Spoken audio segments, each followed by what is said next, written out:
안녕하세요. 과학으로 보는 세상씨. 오늘도 흥미진진, 풍성한 과학 이야기와 함께 찾아왔습니다. 과학을 가장 좋아하는 남자 우리 김 과장님 함께한 지 벌써 3번째 시간이거든요. 어떻게 과학의 매력을 많이 느끼고 있나요? 물론이죠. 과학과 이제 재결합을 하면서 사실은요, 제가 뭐 이렇게 보여드릴 수는 없습니다만은 제 몸에 좀 신체 변화가 조금 나타나고 있습니다. 몸에요? 또 과장하신다, 과장님. 무슨 변화예요? 사춘기 소년도 아니고 어떤 변화가 그러니까. 일어난다는 거예요? 그렇죠. 이제 뭐 요걸 가리켜서 3차 성징이라고 좀 말씀을 드리고 싶네요. 제 뇌 속에 주름이 말이죠. 요즘에 막 자글자글 해가지고 주름이 늘어나고 있습니다. 원래는 제가 이제 생각하는 방식 자체가 문과적인 어떤 사고 방식이었다면 요새는 과학적으로 딱 바뀌어가지고 우와, 제 스스로가 깜짝깜짝 놀랄 때가 진짜 많거든요. 저희도 깜짝깜짝 놀랍니다. 예. 그래서 우리 프로그램 모토가 스치기만 해도 과학 전문가 아니겠습니까? 그렇죠. 오늘은 또 어떤 이야기가 있을지 너무 궁금한데요? 네. 창현 씨가 궁금하다고 하니까 제가 두 분께 힌트를 한번 드려볼까요? 주세요. 가을 하면 저는 이게 좀 떠오릅니다. 요즘 한창 또 절정을 향해서 달려가고 있죠. 그렇지. 잠시만요. 어디선가 소리 들리지 않으세요? 이 뜨거운 함성 소리, 열렬한 환호 소리. 우와, 지금 당장이라도 달려가고 싶네요. 불타운치 대결 건너 올렸습니다. 왼쪽 높게 멀리 경기의 끝을 알립니다. 도시왕 4번 타자 오늘 경기의 끝내기 타점.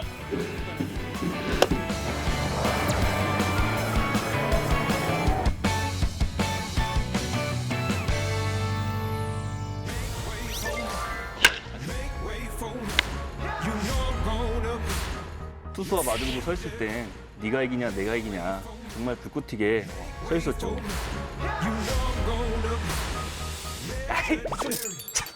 야구에 과학이 있어. 피나는 연습이나 동물적인 감각도 중요하지만 그 안에 숨겨진 과학적인 원리도 굉장히 중요합니다. 가을 야구와 함께 야구 팬들의 가슴도 뜨겁게 달아오르고 있는데요. 그래서 준비했습니다. 야구 속에는 어떤 과학이 숨어 있을까요? 오늘 함께해 주신 분들 자기소개 부탁드릴게요. 네, 안녕하세요. 운동역학이라는 학문을 통해 인간의 움직임을 분석하고 있는 한국스포츠정책과학원의 연구위원 박상원이라고 합니다. 반갑습니다. 안녕하세요. 자, 그리고 그 옆에는요. 우리 한화 팬분들이 특별히 더 반가워하실 것 같습니다. 네, 부탁드립니다. 안녕하세요.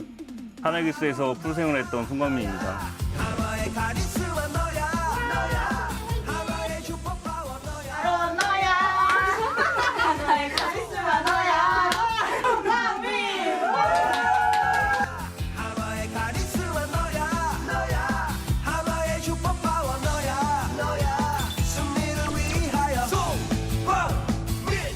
네, 광민 선수 지난해에 은퇴를 하셨잖아요. 네. 많은 팬들이 좀 아쉬워했는데 그동안 어떻게 지내셨어요?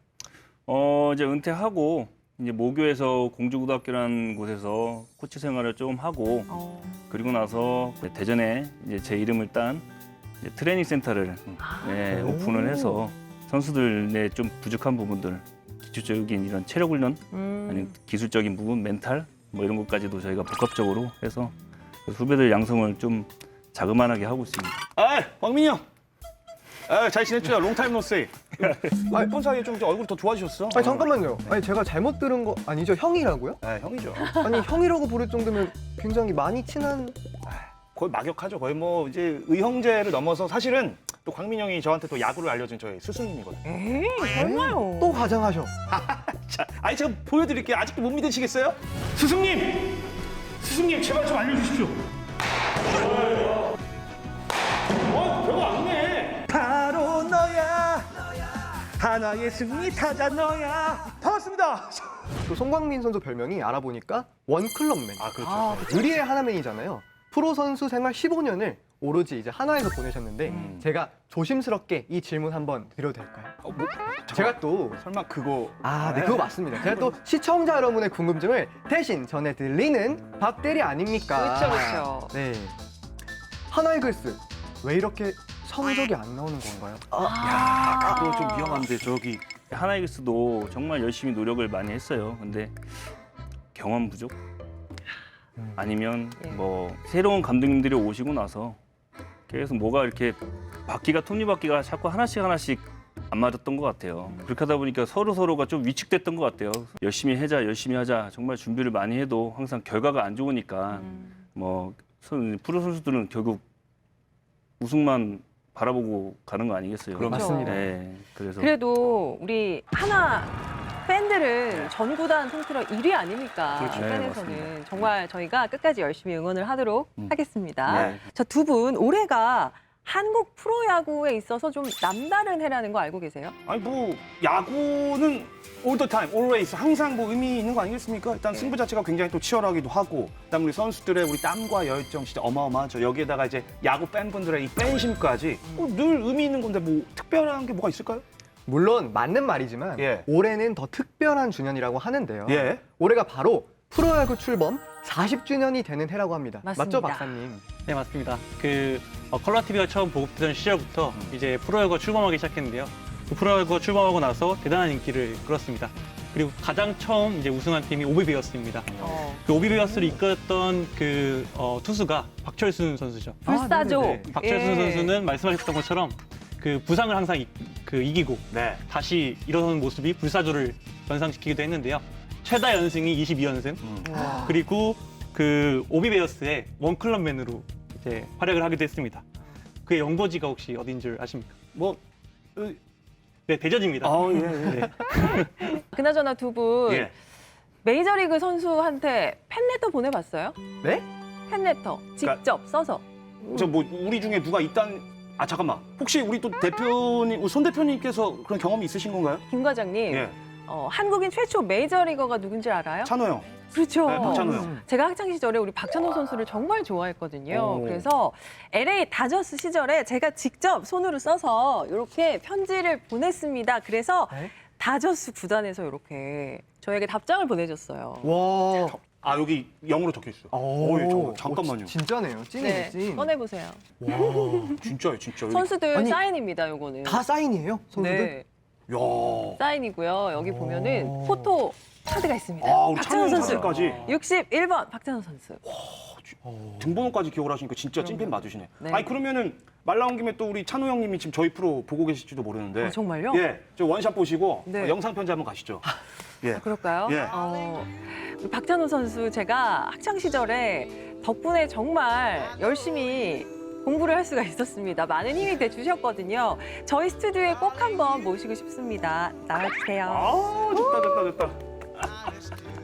야구 경기에서 선수만큼이나 중요한 역할을 하는 건 공을 빼놓을 수가 없죠. 이 야구공이 굉장히 작잖아요. 근데 그 야구공이 어떻게 저렇게 빠르고 높이 날아갈 수 있는지 너무 궁금하더라고요. 맞아. 그 야구공 같은 경우에는 4가지 구조로, 4가지 층으로 이제 이루어져 있다고 보시면 되는데요. 내부에 있는 핵심이 되는 이제 코르크 혹은 고무로 되어 있는 그 재질이 탄성을 만들게 되고, 그 고무로 되어 있는 혹은 코르크로 되어 있는 그 부분을 두꺼운 양실로 이제 감싸게 됩니다. 그리고 나서 얇은 양실로 또 한 번 감아서 원형을 만들게 되는데요. 그 위에 2가지 이제 소등가죽으로 되어 2가지 겹을 또 싸게 됩니다. 그리고 그 싼 가죽을 이제 실로 꿰매게 되죠. 그렇게 만들어진 이 구조가 굉장히 탄성이 있는 그런 야구공을 만들게 되고요. 여기서 중요한 건 야구공은 반발 계수라는 게 굉장히 중요합니다. 특수한 장비로 야구공을 쏘게 되고요. 콘크리트에 맞아서 나오는 속도, 그리고 처음에 발사되는 속도를 튕겨져 나오는 속도에다가 나누게 되면 예. 반발 계수라는 게 나오게 되는데요. 이 반발 계수가 커지면 커질수록 야구공은 탱탱볼 같이 잘 튀기는 공이 되고, 이 반발 계수가 작으면 작을수록 잘 튕기지 않는 공이 되는 겁니다. 그리고 이 반발 계수라는 건 0.001이 올라갈 때마다 예. 20cm 정도 더 비거리가 많이 나간다고 보시면 될 것 같습니다. 박민 선수 입장에서도 이 반발 개수에 따른 차이가 진짜 느껴지나요, 실제로? 엄청나게 느꼈죠. 네, 정말 엄청나게 느꼈고, 갑자기 프로야구에서 반발 개수를 줄인다고 하길래 아까 이제 박사님 말씀하셨지만 솔직히 잘 못 느꼈어요. 저희가 스프링 캠프 때 그 줄인 공을 가지고 프리배팅 치는데 그냥 아무렇지도 않게 넘어가는 거예요. 아, 별거 평소처럼 없네. 쳤는데 네, 별거 없네. 그래서는 뭐 걱정 안 해도 되겠다 하고서 이제 시즌이 들어가서 쳐보니까 비거리가 진짜 말도 안 되게 안 날아가요. 대부분 저희가 중심에 맞으면, 스팟에 맞으면 와 이게 넘어갔다. 던지는 순간 투수도 그걸 알거든요. 근데 우리는 당연히 넘어갔다 하고선 기쁘게 뛰고 있는데 말도 안 되게 펜스에서 뭐 한 5m, 10m 앞에서 멈춰버린다. 네, 그래서 엄청나게 충격적이었죠 그때. 제가 좀 조사를 해봤는데 반발 개수가 0.01이 줄었을 뿐인데 그 해 연도에 홈런 개수가 1,756개에서 1,014개로 그러니까 742개가 줄었다고 합니다. 무려 742개. 아니 또 우리 창현 씨가 이제 머리가 또 좋잖아요. 예, 저희 과학으로 보는 세상 씨의 공식 브레인인데 암산 진짜 빠르긴 빠르네. 좋습니다. 자, 어쨌든 중요한 거는 뭐 선수들의 역할도 중요하지만 야구공의 역할도 그만큼 크다. 이거 아니겠습니까? 네, 맞습니다. 그 야구 같은 경우에 더 신기한 비밀이 숨겨져 있는데요. 네. 숫자로 표현하자면 108개라는 숫자입니다. 108개라는 숫자가 뭘 의미하는지 혹시 아시겠어요? 근데 이제 108하면 그냥 떠오르는 게 약간 이제 종교적으로 봤을 때 108번. 그렇죠. 네, 뭔지 아시죠? 그러니까 이 작은 야구공을 어떻게 하면 잘 던질 수 있을까 하는 그 선수들의 고민과 번뇌가 담겨 있어서 뭔가 이 108이 아닐까 이렇게 좀 추측을 해봅니다. 네, 그 야구공의 108이라는 숫자는 사실 야구의 희노애락이 다 담겨 있기 때문에 굉장히 사연이 많은 그런 108이라고 볼 수 있는데 네. 사실 108이라는 숫자는 공의 이제 빨간색 실밥, 그 실밥의 개수가 108개입니다. 근데 제가 봤을 때는 그 실밥이 그냥 가죽을 이어붙이려고 쓰는 실밥인 줄 알았는데 그게 좀 특별한 뭐 의미가 있나 봐요. 뭐 그렇게 말씀하시면 뭐 이 실밥이 뭐 매우 섭섭할 것 같습니다. 아, 그런가요? 그것을 알려주마의 김상조합니다. 야구공과 실밥 108개라. 그런데 말입니다. 과연 그 안에는 어떤 비밀이 숨겨져 있을까요? 그것이 알고 싶습니다. 야구공에 있는 실밥 108개의 비밀을 밝혀내라. 가만히 있어보자. 실밥 108개라. 아, 그래. 아, 거기 가면 되겠구나. 미션 수행을 위해 야구를 제대로 알 수 있는 곳을 찾았습니다.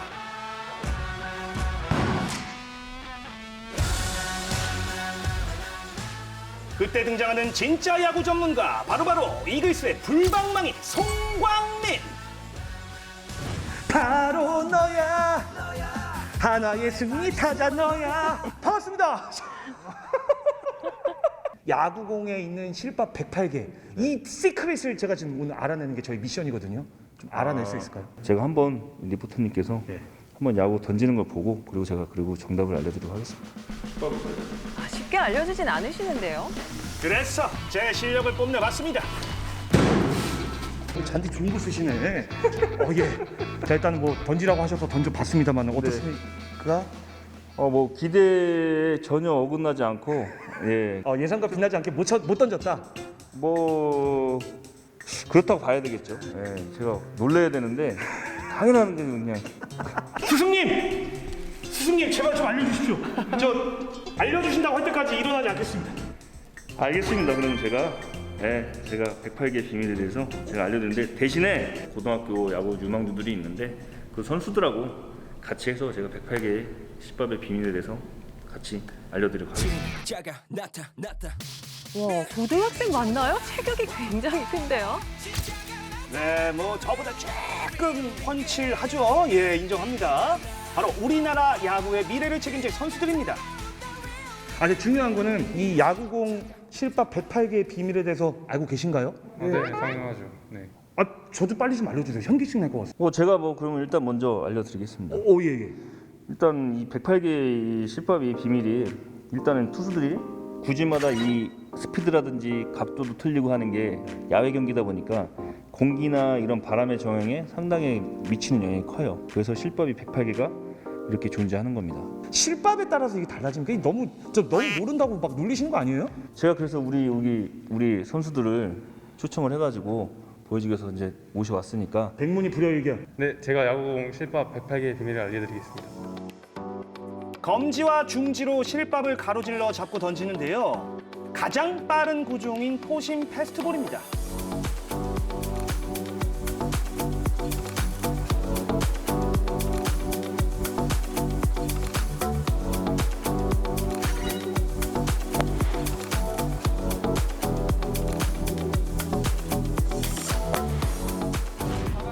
돌직구로 유명한 오승환 선수의 주특기이기도 하죠.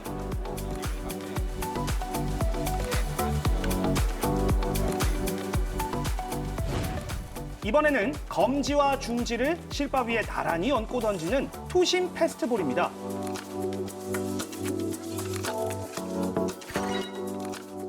같은 직구지만 이 포신 페스트볼에 비해서 느린 속력과 낮은 궤적이 특징이죠.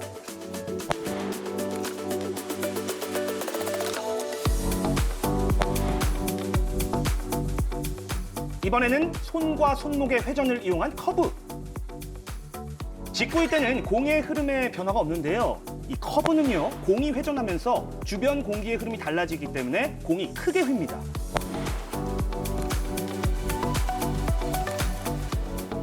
이번엔 커브보다 빠르고 방향도 급격하게 바뀌는 슬라이더입니다.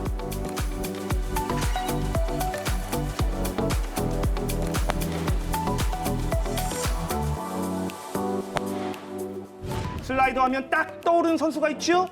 바로 김광현 선수입니다.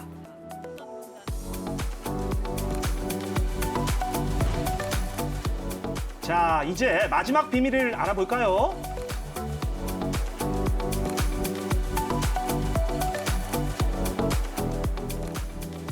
직구랑 거의 같은 회전이지만 더 느린 구속인 체인지업. 무기는 역시 체인지업이었습니다. 메이저리그에 진출한 류현진 선수의 주무기죠. 비중은 낮았지만 8명의 우타자를 상대로 바깥쪽 낮게 깔리는 제구가 날카로웠습니다. 결국 실밥을 어떻게 잡고 던지느냐에 따라서 공의 회전 방향과 속도가 결정된다는 사실. 유레카! 알아냈습니다. 예. 그러면 이 투수가 이렇게 변화무쌍한 공을 던지면 타자 입장에서는 이것도 받아내는 것도 좀 만만치 않을 것 같은데요. 투수는 이 공의 구질에 따라서 어떻게 잡느냐에 따라서 변화구, 유인구를 던지지. 그걸 또 타자들은 또 그걸 받아 쳐야 되니까. 그게 그래서 야구가 참 묘미가 있는 거예요. 타격 자세 이런 것도 좀 알려주시죠. 당연히 제가 뭐 알려드려야죠. 오케이. 이번엔 타격의 비밀을 알아볼까요? 자, 이제 타격 시범을 좀 보여주신다고 했는데 그러니까 핵심은 직구냐 변화구냐 이거에 따라서 타격 방법이 달라진다는 거지 않습니까? 그 개개인마다 다 성향이 다르기 때문에 그거는 뭐 어떻게 해야 된다, 어떻게 된다 이렇게 얘기를 하기보다도 제일 중요한 거는 연습할 때 이 공의 각을 져서 연습을 자꾸 하다 보면 나도 모르게 샷 때 타이밍만 맞추면 나오는 거죠.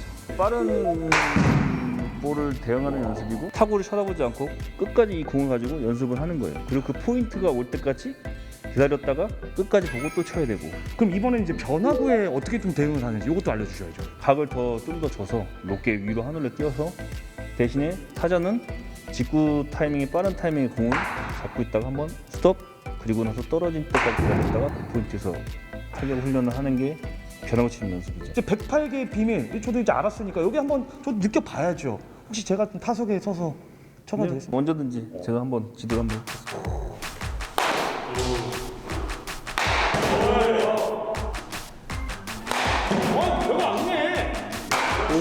해보겠습니다. 형이 지금 그 치는 거 봤죠? 네. 솔직하게 객관적으로 평가 한번 부탁드려요. 잘 치시는데 네. 그래도 저는 못 이길 것 같아요. 그뭐 길고 짧은 걸 대봐야지. 그러면 어떻게 저랑 한번 대결 한판 하실래요? 네, 해보시죠. 세기의 대결 지금부터 시작합니다. 아니 김 과장님 잘 좀 해보세요. 커브 던지겠습니다. 계속 뭐가 구질이 바뀌는 기분인데?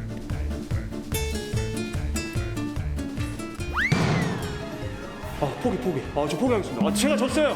제가 졌습니다. 우리 야구의 미래가 참 밝더라고요.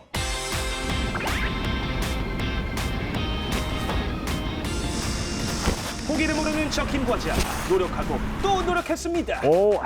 멀리 나갔네. 보셨죠? 어떻게 송광민 선수 저 홈런 타자가 될 가능성이 좀 높아 보입니까? 송광민 선수 이제 직접 좀 대답을 해주시죠. 우리 김 과장 열심히 하면 홈런 타자 될 수 있나요?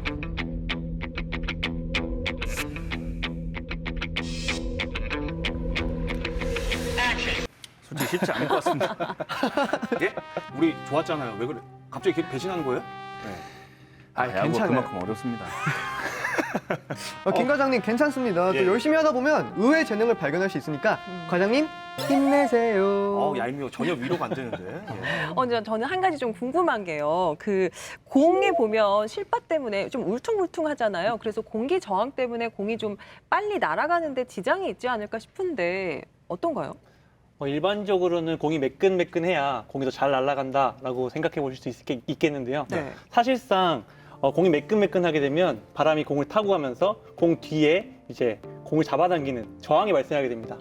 근데 이 실밥이 그 공기 저항을 방해하면서 난류가 생기고 뒤에 이제 공을 잡아당기는 저항력이 더 떨어지기 때문에 우와. 투수는 조금 더 강한 볼을 던질 수 있고 타자가 공을 쳤을 때도 좀 더 멀리 날아가는 효과를 낼 수 있는 겁니다. 네, 그리고 이 공의 이제 실밥을 통해서 투수는 공을 회전시키게 되고 그 회전시키는 그 강도와 방향에 따라서 구종과 부지를 조절할 수 있게 됩니다. 네, 그리고 화면에서 나왔던 것처럼 다양한 구질이 있는데요. 예. 그 포심 같은 경우에는 설명해 주신 것처럼 심을 4개로 잡는 방법이고요. 그리고 이 방법 같은 경우는 가장 빠른 공을 던질 수 있다고 하고 회전수가 많아지면 타자로 하여금 공이 약간 뜨는 것 같은 라이징 패스트볼을 던질 수 있다고 합니다. 예. 네, 그리고 투심 같은 경우는 공을 이렇게 심을 2개를 잡는 방법인데요. 약간 이제 공의 흐름이 달라지기 때문에 속도는 좀 느리더라도 구질의 방향이 조금 변동되는 특징을 볼 수 있습니다. 그리고 그 커브 같은 경우에는 이 심을 가운데 손가락으로 걸쳐 잡고 백스핀이 아닌 탑스핀을 거는 방법인데요. 중력과 더불어 그 탑스핀을 통해서 위와 아래의 기압이 바뀌기 때문에 공을 아래로 잡아당겨서 낙차가 큰 볼을 만들어낼 수 있습니다. 이렇게 투수들은 다양한 이제 회전과 이제 손가락 잡는 그 그립 방법을 통해서 다양한 구질을 이제 구사할 수 있게 되는 겁니다. 투수들이 이렇게 다양한 구질과 또 변화구까지 장착해서 공을 던지는데 타자들이라고 그냥 당할 수만은 없겠죠. 네. 이번에는 타격에 관해서 저희가 이야기를 좀 나눠보도록 할까요? 네, 그럼 여기서 제가 퀴즈를 하나 내야 할 것 같습니다. 예. 네. 그 투수가 던진 공이 타자한테 가는 데까지 과연 몇 초가 걸릴까요? 굉장히 짧은 시간인데요. 네.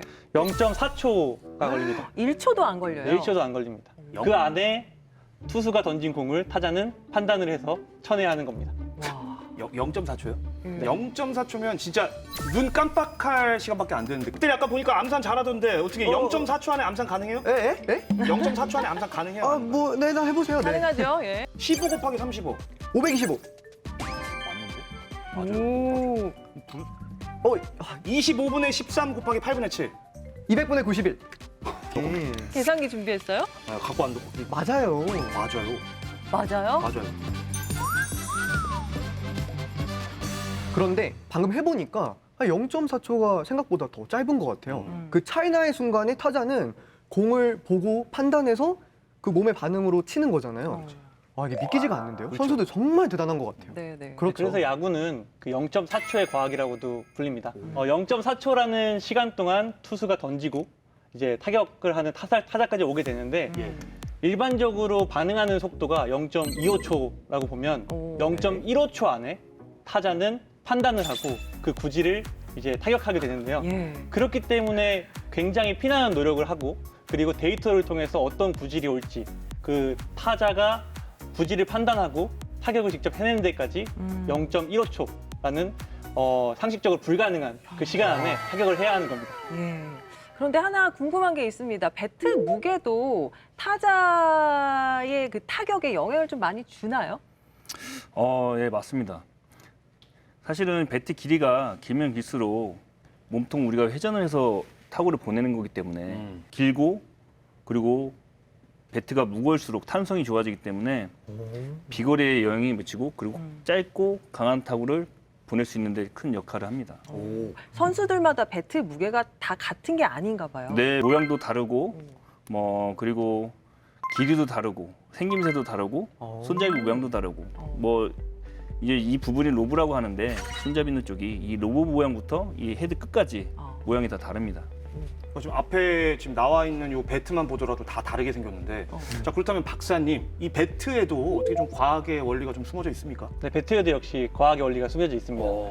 배트 같은 경우에는 가장 빠르게 휘둘러야 하고 길이가 길고 무게가 가장 무거워야만 강한 타격을 할 수 있습니다.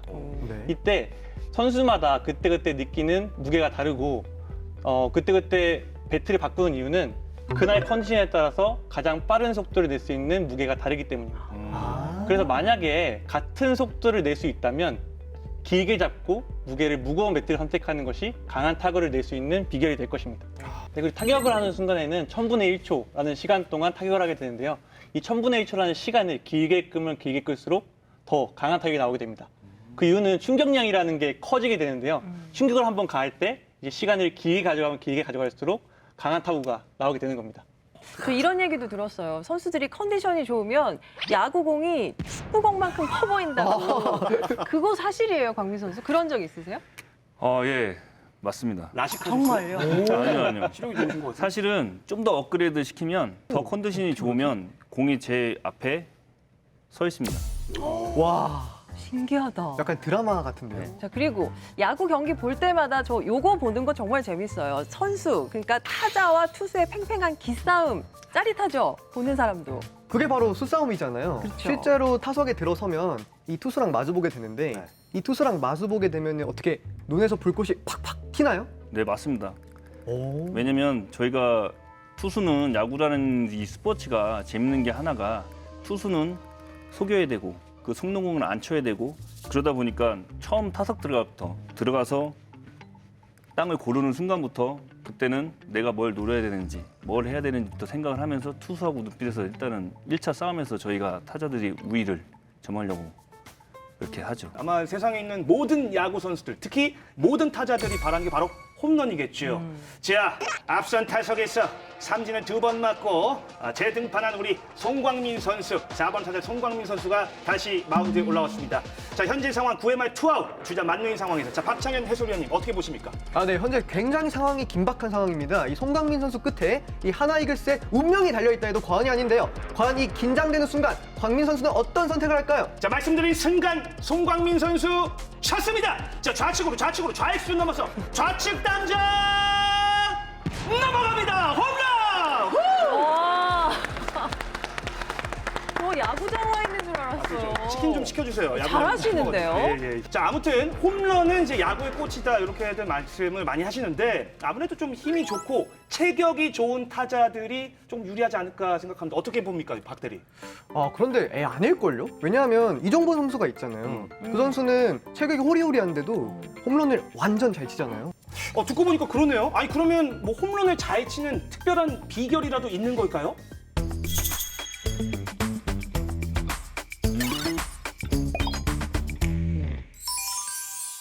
홈런을 치는데 비결에 대해서 조금 더 섬세하고 과학적으로 말씀드리도록 하겠습니다.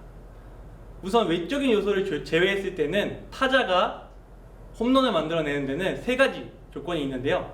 일단 타격을 하게 된 높이, 그리고 초기 속도, 그리고 각도가 홈런을 만들어내는 조건이 됩니다. 그런데 여기서 높이 같은 경우에는 투수가 던진 공을 타자가 타격하게 되기 때문에 높이는 컨트롤할 수 없습니다. 따라서 이 부분을 제외하면 타격하는 각도와 초기 속도가 굉장히 중요하게 되는데요. 각도 같은 경우에는 일반적으로 가장 이상적인 각도가 45도라고 생각하기 쉽습니다. 그런데 45도라는 각도는 공기 저항이 적은 스포츠에서만 적용되는 부분이고요. 공기 저항이 있는 야구 같은 경우에는 이 각도가 조금 더 낮춰지게 됩니다. 채공 시간이 높게 되면 공기의 저항에 따라서 타격이 조금 더 단타가 되기 때문인데요. 그렇기 때문에 이론상 연구를 봤을 때 25도에서 35도 사이로 타격을 하는 것이 가장 이상적인 타격의 각도입니다. 이렇게 타격을 한다면 공기 저항을 뚫고 조금 더 가파른 각도로 멀리 날아가는 홈런을 칠 수 있게 됩니다. 또한 이러한 부분에서 중요한 부분이 초기 속도입니다.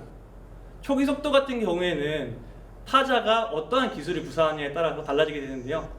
먼저 가장 빠르게 스윙하는 것이 중요하고, 같은 속도로 스윙할 수 있다면 가장 긴 배트, 그리고 가장 무거운 배트를 사용하는 것이 회전력을 강하게 만들게 됩니다. 이러한 조건에서 타자는 배트를 잘 선택하고 타격하는 것이 굉장히 중요합니다. 그리고 배트를 돌리는 회전력을 크게 키우기 위해서 근력 운동을 많이 해야겠죠. 그리고 야구에서는 또 다른 조건이 하나 있습니다. 스위트 스팟이라는 것인데요. 배트는 배트마다 스위트 스팟을 다르게 갖고 있지만 이 무게중심이 좀 집중되어 있는 이 부분에 스위트 스팟이라는 것이 있습니다. 이 부분을 맞추지 않으면 타자는 진동을 느끼게 됩니다. 힘을 손실하기 때문인데요. 이러한 진동을 느끼지 않는 가장 중심적인 부분이 스위트 스팟입니다. 이 부분을 정확하게 맞추게 된다면 온전히 타자가 발휘한 힘들을 공에 전달할 수 있게 되고, 그러면 조금 더 홈런을 내기 수월해질 것입니다. 따라서 정리하자면 높이를 컨트롤할 수는 없지만 25도에서 30도 각도로 타격을 하고, 그리고 가장 빠른 속도로 긴 배트 그리고 무거운 배트를 사용함으로써 강한 회전력을 발휘하고, 그 회전력을 스위트 스팟에 맞춤으로써 힘의 손실을 가장 적게 하고 효과적인 타격을 하는 것이 홈런을 만들어내는 비결이 될 것입니다. 야구를 하시는 분들이 있다면 이 요소들을 잘 고려해서 타격을 해보시고, 이러한 타격을 구사한다면 조금 더 홈런을 내기 쉬워지지 않을까 생각이 됩니다. 네, 스윗스팟이라는 그런 부분이 있었네요. 오늘 처음 알았습니다. 광민 선수, 공이 이 스윗스팟에 맞으면 딱 느낌이 오나요? 사실은 정확히 맞을 확률보다 빗맞을 확률이 높은데, 근데 정확히 맞았을 때는 사실은 아무런 손에 감각이 없습니다. 네, 감각이 없다고요? 감각이 없다고. 느낌이 없어요. 전해지지 않아요. 근데 이 나먹만이라는 이 습성이, 성질이 이 밸런스라는 게 있어요. 저희가 무게중심이 사람마다 다르지만 그 무게중심 때문에 자기 스윙의 메커니즘이라든지 뭐 이런 것 때문에 이제 생기는 건데, 근데 정확히 맞았을 때는 정말 느낌이 하나도 없어요.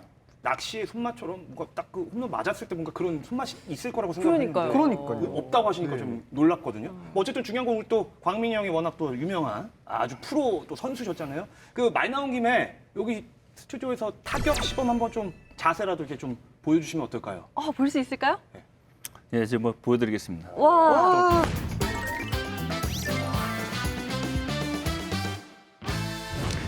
저 같은 경우에는 빠른 계통의 공을 칠 때에는 제가 그 마음속으로 외치는 템포가 있는데, 그러니까 숫자를 외우면서 이제 뭐 제가 시범을 보이면 직구나 이런 빠른 계통의 변화고 슬라이드 같은 빠른 계통에 칠 때는 속으로 하나, 둘, 셋.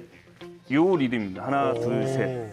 근데 이제 뭐 선수마다 조금씩 다르겠지만, 근데 이제 커브라든지 뭐 솔직히 체인지업이 되는 거 노리기는 어렵고, 이제 커브라든지 조금 슬라이더가 가기 좋은 이런 느린 변화구들 같은 거는 그 템포를 하나, 둘, 셋.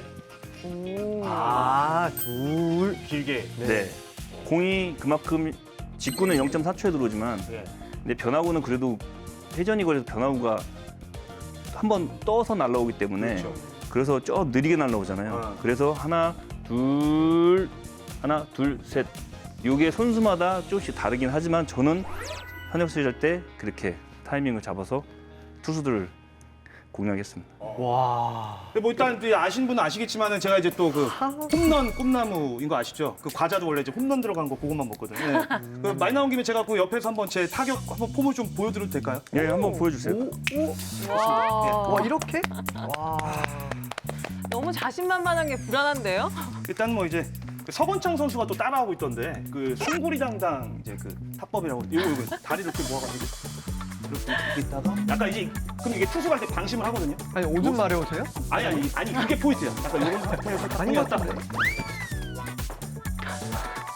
와 이렇게 멀리 나갔어. 아니, 보셨어요? 장난 아니죠? 예, 골프 아니에요, 골프? 광민 선수, 저렇게 하면 안 되는 거 아니에요? 말을 할 필요가 없을 것 같습니다.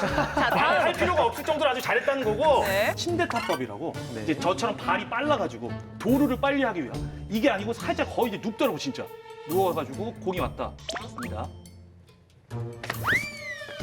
야 이번에 좌측으로 날아가네. 좌중간 뻗었어. 야 홈런. 야 어떠십니까?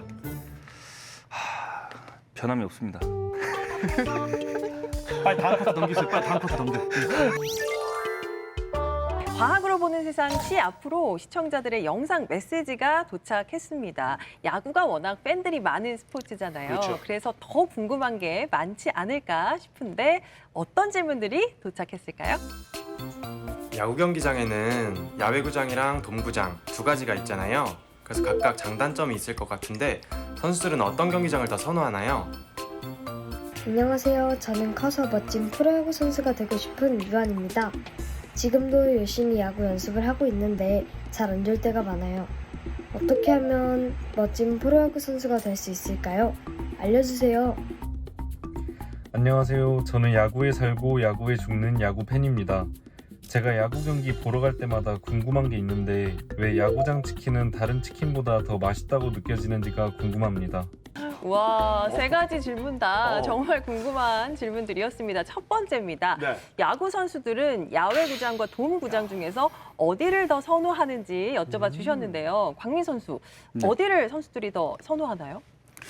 뭐 사람마다 좀 다르겠지만 그래도 돔구장이 낫지 않을까요? 왜요? 왜 이 날씨의 기후 변화에 상당한 나우베트라든지 야구공이 자지우지를 많이 해요. 습도가 높으면 공이 날아가지가 않고, 그렇죠. 근데 투수는 반대로 공이 끈적끈적해서 잘 던질 수가 있죠.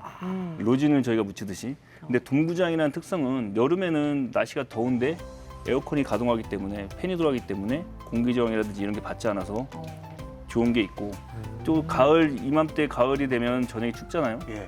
근데 이제 바람을 막아주니까, 네, 그렇게 해서 돔구장을 좀 더 선호하지 않을까, 저 개인적인 생각입니다. 광민 선수 얘기만 들으면 돔구장이 더 좋은 것 같은데 박사님 어떤가요? 네, 그 타자였던 송강민 선수도 그 돔구장을 선호하셨을 거라고 생각을 했습니다. 그 이유는 그 돔으로 갇혀 있기 때문에 네. 뭔가 에어컨을 틀거나 뭐 이제 온풍기를 틀게 되면 뜨거운 공기가 위로 올라가게 되거든요. 그렇죠. 뜨거운 공기가 위로 올라가게 되면 공이 좀 더 위로 떠 있는 그런 현상이 발생하게 되고요. 그 외부에서 바람이 발생하게 되면 풍압 때문에 아래로 내려오는 현상이 있는데 네. 그 부분을 돔으로 막아주기 때문에 좀 더 장타가 잘 나오지 않나 생각이 됩니다. 투수 입장에서는 어떤가요, 그럼? 투수 입장에서는 사실 돔을 좀 더 불리하게 생각하지 않을까 저는 생각이 됩니다. 왜냐하면 돔 같은 경우에는 방금 타자한테 이득이 있듯이 예. 던진 공을 잘 치게 되면 분명히 투수한테 불리한 그렇죠. 영향을 미칠 수 그러네요. 있기 때문에 투수는 당연히 돔구장을 더 싫어할 거라고 생각합니다. 예, 알겠습니다.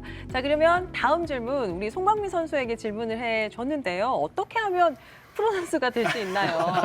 알려주세요. 정말 어려운 것 같습니다.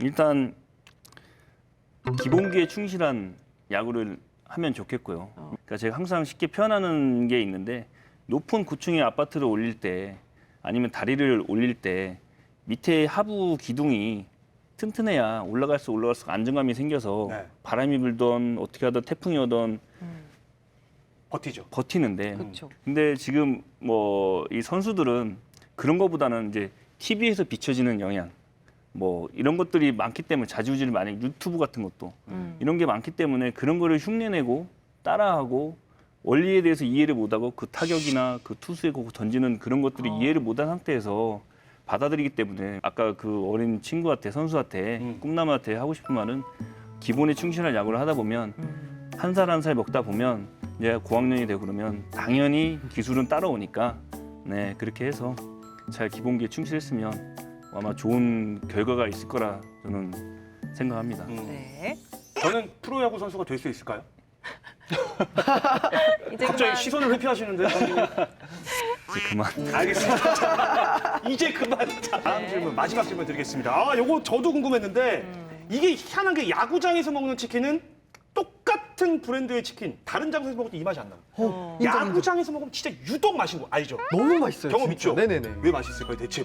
여기도 설마 과학적인 원리가 있나요? 사실 과학적인 원리론 제가 대답하기 좀 힘들 것 같고요. 예. 제 경험담으로 또 여러분들의 경험담을 말씀드리자면, 야구장에 가면 관중들이 모두 같은 팀을 응원하는 동료가 되고 모두 다 많은 친구들과 함께 치킨과 맥주를 먹을 수 있기 때문에 조금 더 맛있지 않을까 생각이 듭니다. 함께하니까 맛있다. 네, 맞습니다. 알겠습니다. 과학이 보이고 과학이 즐거워지는 시간, 여러분은 스치기만 해도 과학 전문가가 되는 과학으로 보는 세상 C를 보고 계십니다.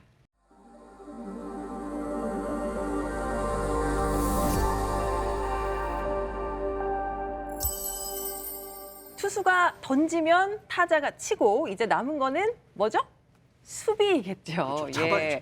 수비하면 저는 일단 이 몸을 던져서 이렇게 캐치하는 다이빙 캐치가 먼저 떠오르더라고요. 그렇죠. 외야수들이 마치 한 마리의 새처럼 날아올라서 날쌔게 공을 딱 낚아채는 모습을 보면 예. 와 진짜 감탄이 멋있죠. 절로나더라고요. 네. 아니, 궁금한 게 저 빠른 공을 어떻게 그렇게 순식간에 달려가서 잡을 수가 있는지 그러니까. 너무 궁금합니다. 사실 다이빙 캐치를 하는 이유가 시간이 부족하기 때문입니다. 아, 4.7초라는 시간 동안 보통 공이 떠 있게 되는데요. 네. 그 4.7초라는 공이 떠 있는 동안 공의 타구 지점을 찾아가서 그 공을 잡는 건 사실 시간적으로 불가능한 일이라고 볼 수 있습니다. 1.5초에서 2초 동안 이제 그 타구의 방향을 판단하게 되고, 2초가 지난 시간, 그러니까 2초를 뺀 시간인 2.7초 동안 그 타구가 떨어지는 지점까지 달려가서 그 공을 잡게 되는 겁니다. 그렇기 때문에 사실상 공을 판단한 직후에 뛰어간다고 한다면 시간이 굉장히 부족할 수밖에 없고요. 따라서 공을 치는 그 타격 소음을 듣고 타격 음을 듣고 외야수들은 즉각적으로 반응해서 움직이게 되는 겁니다. 사실 일반인들은 불가능한 일이고요. 네. 야구 선수들이 특히나 수비수를 하는 외야수들이 그 타격 소음을 많이 들어봤고 네. 경험이 많기 때문에 그런 경험을 통해서 타격 순간 타구를 판단하게 되고 그 순간 달려가서 이제 그 불가능한 4.7초 만에 공을 잡게 되는 거예요. 들으면 들을수록. 아니, 아까 말씀 중에는 그 타자 같은 경우는 0.4초 안에 이 타격을 결정해야 한다고 하셨잖아요. 그렇죠. 근데 이번에 또 외야수는 2초 안에 공을 딱 판단하고 2.7초 안에 뛰어가서 이걸 잡아야 된다. 광민이 형, 이게 진짜 물리적으로 좀 불가능하지 않습니까? 가능합니다. 가능하고 타격은 선천적으로 조금 타구를 힘을 실어서 보낼 수 있는 능력이 선천적으로 타고난 부분들이 많아요. 그래서 연습을 해도 조금 생각하는 것보다는 기대치보다는 잘 안 될 때가 있는데, 근데 수비는 저도 그렇지만 지도자가 정말 선수가 포기하지 않고 지도자가 포기하지 않으면 충분히 100% 다 최고의 선수 수비수로 만들 수 있는 그런 게 될 수 있어요. 박사님, 저 또 궁금한 게 하나 있는 게 병살타 수비 얘기할 때 빼놓을 수가 없잖아요. 그렇죠. 타자와 주자가 모두 아웃되는 상황을 이제 병살타라고 하는데 이 병살타 앞에 뭐 463 그리고 643 이런 숫자가 붙더라고요. 또다시 2루 잡아서 2루엔 포스 아웃 1루에서 아웃 463 병살타. 이 숫자가 뭐를 의미하는 건가요? 네, 그 모든 스포츠에는 기록지라는 게 있는데요. 기록지를 쓸 때 이제 그 포지션에 따라서 수비의 위치에 따라서 숫자를 배정하게 됩니다. 그래서 1번부터 9번까지 예를 들어 투수부터 포수, 1루수, 2루수, 3루수, 유격수 그리고 좌익수, 중견수, 우익수까지 1번부터 9번의 숫자를 주게 되고 투수가 1번. 네, 맞습니다. 그리고 D라는 숫자는 지명 타자라는 네네. 숫자인데요. 3, 4, 5, 6이 1루수, 2루수, 3루수, 유격수가 되는데요. 6, 4, 3이라고 하면 유격수 그리고 2루수, 1루수가 아웃 카운트를 잡는 두 개를 잡는 병살 플레이가 된 것입니다. 네네. 그리고 여기 보시면 야구 기록지가 이렇게 있는데요. 야구 기록지 같은 부분을 봐도 수비의 위치에 따라서 숫자를 정하게 되고 네. 이 기록지들을 잘 정리해서 이제 여러분들이 문자 중계를 보시거나 아니면 이 기록지에 대한 내용들을 파악해서 데이터로 예. 확보를 하게 되고 그 데이터를 분석해서 요즘에 현대에는 데이터 야구라는 말들이 나오고 있죠. 여기 저기서 숫자가 나오는구나. 빼곡하게 들어있어요. 그러니까요. 기록지에. 자, 그리고 저희가 또 과학 프로그램이잖아요. 그렇죠. 과학기술이 야구장 풍경도 참 많이 바꿔놨다고 하는데 야구장에서 과학적인 시스템이 많이 도입이 되고 있다면서요? 근데 사실 야구장에는 카메라가 점점 늘어나고 있습니다. 그래서 중계를 보더라도 예전에는 뭐 옆에서 보거나 아니면 정면에서 보는 그런 장면을 많이 보게 됐는데요. 네. 요즘에는 360 카메라 같은 그런 카메라들을 첨단 카메라 많이 사용해서 돌려서 이제 3차원으로 보게 되죠. 그리고 훈련을 할 때도 사실 초고속 카메라들을 많이 두고 그래서 뭐 적외선 카메라 아니면 센서들을 몸에 붙여서 이제 훈련을 하게 되면 몸이 어떻게 빠르게 움직이고 얼마만큼 움직이는지를 세세하게 바로 즉각적인 피드백을 받아볼 수 있고요. 그리고 야구 같은 경우에는 회전을 하는 스포츠이기 때문에 회전 순서가 굉장히 중요합니다. 이런 회전 순서도 육안으로 보는 것보다는 어떤 장비를 통해서 이 섬세한 부분들을 조금 더 디테일하게 보는 게 좀 더 중요하게 되는데요. 이런 장비들을 훈련 상황에도 많이 이용하기 때문에 예전에는 단순히 훈련만 많이 하는 것이 도움이 됐다면 요즘에는 훈련과 함께 이런 과학적인 장비들을 적용해서 조금 더 훈련의 효율을 높이고 있습니다. 네. 타자들 입장에서는 투수들은 예전부터 랩스란 이런 장비들이 와서 피칭을 할 때 하프 피칭이나 불펜 피칭을 할 때 놓고 거기에 대해서 요즘에 TV 중계를 보면 회전수라든지 구질을 잡았을 때 이런 여러 유형들이 많이 나오는데 그 타자들은 예를 들어서 뭐 발사각이라든지 요즘에 한참 유행했던 발사각이라든지 이런 것 때문에 그런 장비들이 이용했었는데 하나이글스라는 팀에서도 나중에는 저희 방망이 로브라는 이 끝에 머리에 이쪽에 저희가 동그란 이 장비를 여기다 장착을 해요. 그래서 이제 스프링 캠프를 가서 훈련량이 많이 할 때 그런 데이터들을 모아서 이제 장비들을 옆에다 놓고 그런 스윙 분석을 하고 거기에 대한 부족한 부분이 뭐가 있나 이 친구가 스피드가 약하면 스피드를 여기서 파워 트레이닝을 한다든지 아니면 뭐 발사 각도가 뭐 방망이가 뒤에서 회전이 크게 돈다 이런 것들을 제작을 해서 1도, 2도 정도의 이런 미세한 것까지도 장비를 통해서 다 잡아내서 선수가 좀 더 좋은 성적을 낼 수 있게끔 그렇게 많이 도움을 많이 받고 있습니다. 네. 오늘 두 분이 정말 재미있게 또 생생하게 자세하게 얘기 잘 해주신 덕분에 저도 앞으로 야구 볼 때 더 재미있게 볼 수 있을 것 같아요.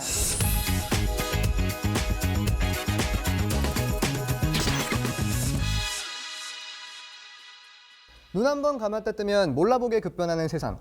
과학계별들의 치열한 두뇌 싸움은 계속되고 있는데요. 놓치면 안 될 과학계의 따끈따끈한 이슈들. 과학통신원 박대리가 친절하게 알려드립니다. 한국전자통신연구원은 침수, 화재, 실종 등 11종의 각종 위험 정보를 사용자에 따라 맞춤형으로 알려주는 K-GUARD 애플리케이션을 개발했습니다. 아니, 왜? 위험 요인은 미리 알고 대처하면 좋잖아요. 시민이 위험 상황을 제보하면 인공지능이 애플리케이션 사용자의 신체 특성이나 위험도 등을 분석해 알려주는데요. 덕분에 더 안전한 일상으로 한 걸음 다가가게 됐습니다. 한국생명공학연구원은 동물 축사의 악취를 줄이는 사료 첨가제를 개발했는데요. 아니, 왜? 심각한 축산 악취. 상상만으로 너무 싫은데요. 걱정 마세요. 이번에 개발한 사료 첨가제 덕분에 동물 장내 환경도 좋아지고 축산 배설물 악취도 줄고 일석이조겠죠?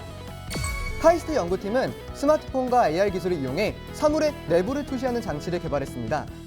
아니, 왜? 과학기술의 발달로 요즘 종이책이 아니라 AR 앱을 이용한 관람이 유행이잖아요. 그럴 때 발생하는 문제.